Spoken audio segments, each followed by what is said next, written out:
Hello everyone, today we'll talk about how to fix or how to solve Spotify purchases. To know how to fix or how to solve Spotify purchases not working, you should just go to settings.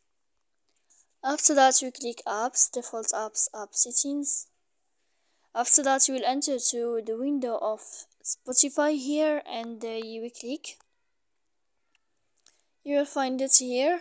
Then this page of app info, you will click on first stop and you will click OK. Then you will enter to storage. Here we click clear cache. You can go to Play Store. You will find uninstall and you can click to uninstall your app, and then you can install it again to fix that problem you have. So please don't forget to support us by like and subscribe.